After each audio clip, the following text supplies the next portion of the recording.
Now let's talk a little bit about your photography. Okay. I've been doing photography probably since I was about 10, Mm-hmm. and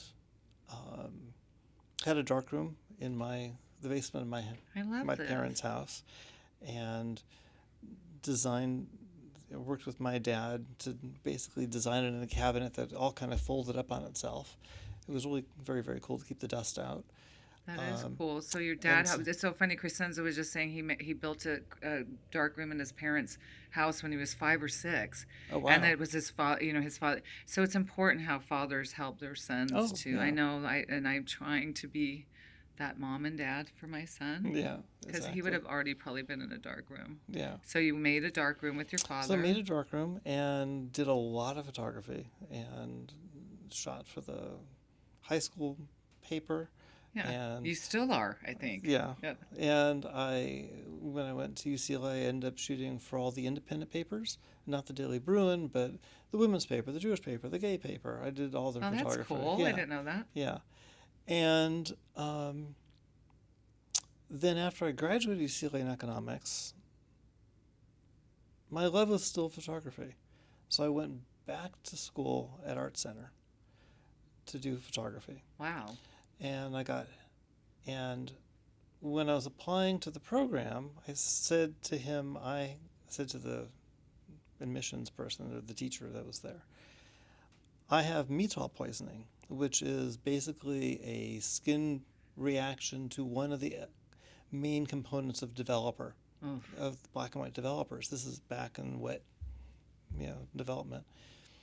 Um, because as a kid, I put my arm in concentrated developer, right. Dectol Like we all 12, do. and um, to this day, if I go into a dark room, my arm will still turn bright red in a Oh certain gosh. spot. But it's very toxic, the chemicals Correct. for printing. So Yeah, it you're is. allergic to it. So I'm allergic to it. So he said, "You really shouldn't do this." He was basically saying, "You really don't want to come to Art Center." And I said, "But I really do." And he says, "No, you don't." And I said, "But if you really insist, we'll accept you." And so I got halfway through the program and I had to stop. That's an awful teacher. He encouraged you not to go through with the class. But it ended up that I was wearing gloves and a face mask and all these other things to try to keep the chemicals away from my body. But just being around it and being exposed to it, I had to quit. So, Wow, that's yeah. sad. And now there's all these amazing digital And cameras. now there's digital Is stuff. that what you're shooting with now? Yeah, Okay. yeah. Which one? Like a 11p, Okay. M11p. Yeah. We haven't really seen that. I haven't really seen. We've been working on so many different things. I haven't really seen a lot of your photography. Yeah, you need to see it. I I'm know you, happy but to show you. yeah, we have to. I have to have a look at your work. Yeah, that'd be Yeah, great. we're trying to fandangle all these different like little ideas to make things better in the world. Like who should we sue over the water? No, I'm just kidding. I don't want to sue anybody. I'm glad you're doing that. That's not my jam. It's the Paris Chong Show.